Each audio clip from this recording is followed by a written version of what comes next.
سلامتنا كاب ساتلايت تلفزيون إريسات بتصحكم كبرات تخاتلتنا بمقدام 15 حسا 2026 زدالنا لكم زيناتات سعيبو قرب يوم قدامنت أرست زينا عبد الفتاح البرهان نهاجر وزته حقاون تصطاون حسنت كم زبا فليتم وغاندا سدتنياتات بولنتوب ناب عدوم كملسو حاتيتام اب كباب جوهر اب ستوطنه سرحيت شعات ابارات الشباب تقتيلهم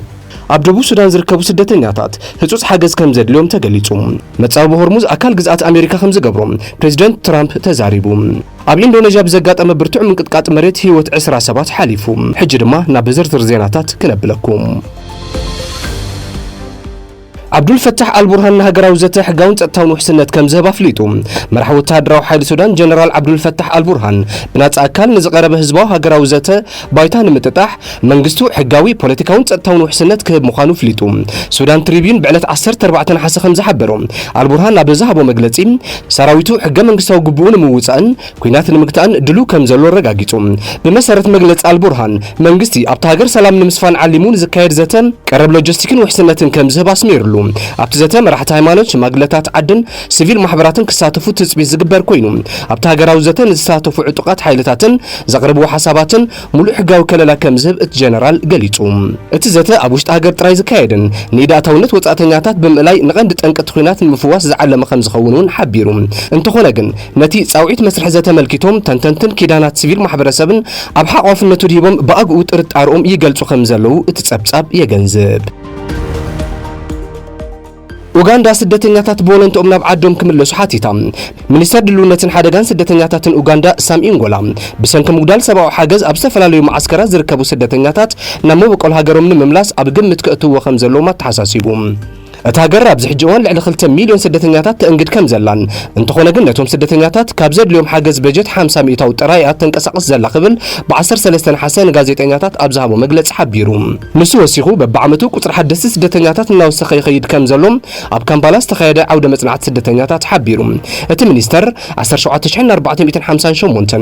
ብሩዋንዳውያን ቦለንቶም ክምለሱ ተመዝጊቦም ከም ዘለው ብምሕባር ካልኦት ስደተኛታት መንገዲ ቡሩንዲ ክኽተሉ ጻውዒት ኣቕሪቡ ምኽንያቱ እቲ ረኽቦ ደገፍ ደው ኢሉ ስለዘሎም ስደተኛታት ዘእንግድ ገንዘብ የብልናን ሕጂውን ብኽሳራ ኢና ንሰርሕ ዘለና ንሕና ኢና ሓገዝ ንገብር ዘለና ክብል ስግኣቱ ገሊጹ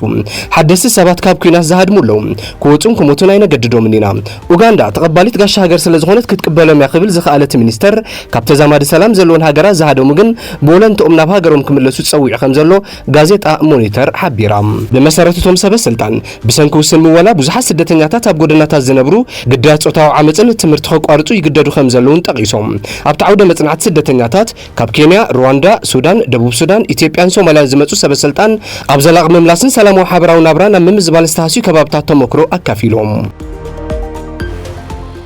ኣብ ከባቢ ጀውሃር ኣብ ዝተወጠነ ስርሒት 9 ኣባላት አልሸባብ ተቀቲሎም ኣብ ከባቢ ምምሕዳራዊ ርእሰ ከተማ ዞባ ማእከላይ ሻበሌ ጀውሃር ክልተ ልዕሎት ኣዘዝ ዝርከቡን 9 ኣባላት አልሸባብ ከምዝ ተቀትሉ ሃገራዊ ትካል ሰላያን ጸጥታን ሶማልያ ነሳ ብ14 ኣብ ዝሃቦ መግለጽ ሓቢሩ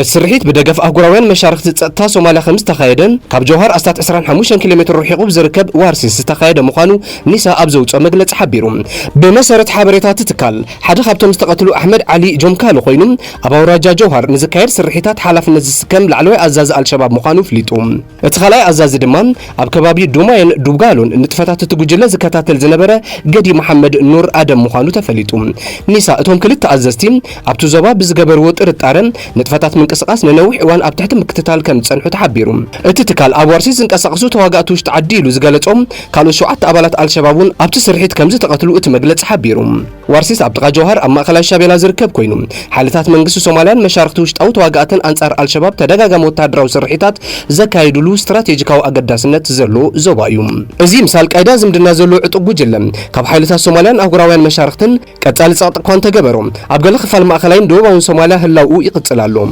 جوهر كم رأس ختم جزءات أرشا بلا تجلجل كوينا كمقادشو نسمين أستات 9 كيلومتر رحقات تركب ኣብ ደቡብ ሱዳን ዝርከቡ ስደተኛታት ህጹጽ ሓገዝ ከም ዘድልዮም ተገሊጹ። ኣብ ደቡብ ሱዳን ልዕሊ 650,000 ስደተኛታትን ሓተት ዕቑባን ብሰንኪ ኣገደስቲ ሕጽረት ምወላ ኣገደስቲ ምግቢ ኣመጋግባን ካልእ ሓገዛትን ክረኽቡ ብዘይምኽኣሎም ኣብ ሓደጋ ከም ዝወደቑን ካብ ኩናትን ጥሜትን ዝሃደሙ ስድራ ቤታት ካልእ ዝኸድሉ ቦታ ከም ዘይብሎምን ትካል ስደተኛታት ሕቡራት ሃገራትን ውድብ ምግቢ ዓለም ሕቡራት ሃገራትን ብ14 ሓሰ ኣብ ዘውጽኡ ሓበራዊ መግለጺ ጠንቂቖም። ክልቲአን ኣካላት ሕቡራት ሃገራት ኣብ ዘውጽኡ ሓበራዊ መግለጺ ብዘይቀልጥፉን ህጹጽን ምወላ ኣብ መላእ ሃገር ንዝርከቡ ኣዝዮም ተቃላዕቲ ዝኾኑ 240,000 ስደተኛታት ንመወዳእታ ግዜ ሓገዛት ምግብን ኣመጋግባን ኣብ ወርሒ መስከረም ክወሃብ ምዃኑ ሓቢሮም። እዚ መጠንቀቕታ ኣብ መላእቲ ዞባ ዝካየድ ዘሎ ግጭት ሰባት ምግቢ መጽለልን ድሕነትን ንምድላይ ናብ ጎረባብቲ ሃገራት ክሃድሙ ኣብ ዘገድድ ዘሎ እዋን እዩ። ኣብ ደቡብ ሱዳን ኣብ ሓደ ሰሙን ክሳዕ 3,000 ስደተኛታትን ተመለስትን ካብ ሱዳን ምምጻእ ይቕጽልሉ ኣለዉ። እዚ ድማ ነቲ ድሮ ልዕሊ ዓቐን ዘሎ ሰብኣዊ ጸጋታት ዝያዳ ሃስይዎሎም። ብመሰረት እቲ መግለጺ ውድብ ምግቢ ዓለም ንምላሽ ስደተኛታት ዝህቦ ኣስታ 37 ሚልዮን ዶላር ክፍተት ምወላ ከም ዘለዎን ንዝተረፈ 2026 ድማ ምወላ ኣስታት 258 ሚልዮን ዶላር ሓፈሻዊ ሕጽረት የጋጥመሎም። እዚ ድማ ኣብ መላእ ሃገር ንዝርከቡ 4.2 ሚልዮን ውሕስነት ምግቢ ዘይብሎም ሰባት ኣገዳሲ ደገፍ ኣብ ሓደጋ ዝእቱ ምዃኑ ጸብጻባት ይሕብሩ። እዚ ከምዚ ኢሉ እንከሎ ትካል ስደተኛታት ሕቡራት ሃገራት ካብቲ ኣብዚ ዓመት ዘድሊ 286 ሚልዮን ዶላር ንኣስታት 4 ሚልዮን ስደተኛታት ኣብ ውሽጢ ሃገር ተመዛበልቲ ዝተመልሱን ተቃላዕቲ ኣንገድቲ ማሕበረሰባትን ቀንዲ ሓለዋን ሓገዝን ንምቕጻል ዘድሊ 28 ሚእታዊ ጥራይ ከም ዝረኸበ ይገልጽ። ደቡብ ሱዳን ርኡይ ዝኾነ ሰብኣውን ልምዓታውን ብድሆታት ገዛእ ርእሳ እኳ እንተጋጠማ ንስደተኛታት እትኽተሎ ፖሊሲ ክፉት ማዕጾ ቀጺላትሉላ። ኣብ 2023 ኣብ ሱዳን ኩናት ካብ ዝጅምር ንድሓር ልዕሊ 1.4 ሚልዮን ስደተኛታትን ተመለስትን ናብ ደቡብ ሱዳን ሰጊሮም ከም ዘለዉ ጸብጻባት የመልክቱ። መጻብ ሆርሙዝ ኣካል ግዛት ኣሜሪካ ከም ዝገብሮ ፕሬዚደንት ትራምፕ ተዛሪቡ። ፕሬዚደንት ኣሜሪካ ዶናልድ ትራምፕ ትማል 14 ሓሰ ኣብ ዘስምዖ መደረ ኣብ ቀረባ መጻኢ ባሕሪ ሆርሙዝ ኣካል ግዛት ኣሜሪካ ምዃኑ ክእውጀ ምባሉ ማዕኸን ዜና ፎክስ ኒውስ ኣብ ዘርግሖ ሓበሬታ ይመልከት። ፕሬዚደንት ትራምፕ ኢራን ኣዝዩ ብዝሓመቐ ገባብ ትሰዓራላ ብምባል ነቲ ስትራቴጂካዊ ኣገዳስነት ዘለዎ መጻብ ባሕሪ ሆርሙዝ ዝምልከት ኣዝዩ ኣገራሚ ስጉምቲ ከም ዝወስድ ኣንፈት ይብሎም። ኢራን ብወገና እዚ መገዲ ባሕሪ ክኽፈትን ክዕጾን ዝኽእል ብትእዛዝ ኢራን ጥራይ እዩ ዝብል ምላሽ ከም ዝሃበት ሮይተርስ ጸብጺቡ። ሓቂ ኣሜሪካ ከም ዝተሰዓረት እዩ ዘረጋግጽ ዝበለት ኢራን ሕጂ እውን ኣብ መጻብ ሆርሙዝ እትገብሮ ቁጽጽር ከም እትቕጽል ኣፍሊጣ። ኣብ መንጎ ኢራንን ኣሜሪካን ዘሎ ኣዕናዊ ኩናት ካብ 28 ለካቲታት ሒዙ ብወራራዊ መጥቃዕቲ ልፍንታውያን ሓይልታት ኣሜሪካን እስራኤልን ካብ ዝጅምር ንድሓር ዝተፈላለዩ ንሕድሕዶም ዝጋጨው መግለጽታትን ቃለ መጠይቕን ክስማዕ ምጽንሑ ተንተንቲ የገንዝቡ። ኣሜሪካ መስርሕ ዘተ ሰላምን እተካይዶም ድርድራትን ግዜ ንምዕዳግን ዝተጓደለ ኣጽዋራታ ንምምላእ ተዘይኮይኑ ኣብ ሓቅን ፍትሕን ዝተመርኮሰ ሽምግልናን ዕርቅን ክትገብር ከም ዘይትደልውን እቶም ተንተንቲ ወሲቖም የረድኡ። ኣብ ኢንዶኔዥያ ብዘጋጠመ ብርቱዕ ምንቅጥቃጥ መሬት ህይወት 27 ሓሊፉ። ኣብ ገማግም ባሕሪ ደሴት ፍሎሪስ ኢንዶኔዥያ 7.7 ሬክተር ዝዓቐኑ ብርቱዕ ምንቅጥቃጥ መሬት ተኸሲቱ። ብሰንኪ ሓደጋ እዚ ድማ ዛጊት ህይወት 27 ከም ዝሓለፈ ተገሊጹ።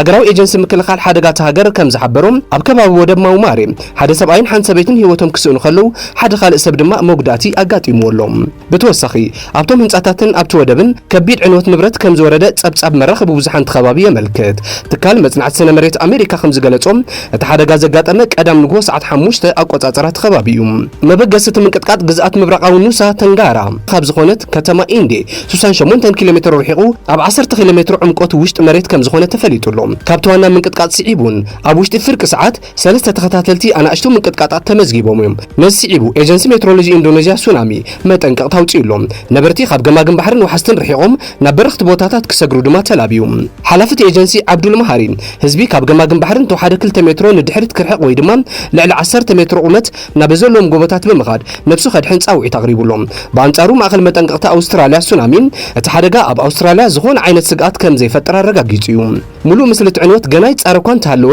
ገሊኦም ብከቢድ ዝተሃስዩ ከባብታት መንገድታት ብምዕጫዎም ምኽንያት ንሰራሕተኛታት ረድኤትን ህይወት ኣድሕንን ኣጸጋሚ ኮይኑ ከም ዘሎ ተገሊጹሎም። ኢንዶኔዥያ ልዑል ምንቅጥቃጥ መሬት ኣብ ዝረኣየሉ ቀለበት ሓዊ ፓሲፊክ ኣብ ዝበሃል ከባቢኣ ትርከብ። እቲ ከባቢ ሕጂ እውን ኣብ ትሕቲ ልዑል ጥንቃቐ ከም ዝርከብን ሰበስልጣን ነቲ ኩነታት ብቐረባ ይከታተልዎ ከም ዘለውን ጸብጻባት የመልክቱ። ክቡራት ተኸታተልቲ ንሎሚ ቀዳም ዝበልናዮም ዜናታት እዞም ክትከታተልዎም ዝጸናሕኩም መስሉ ነይሮም። ሶኒ ብኻልኦ ዜናታት ክሳዕ ንራኸብ ሰላም።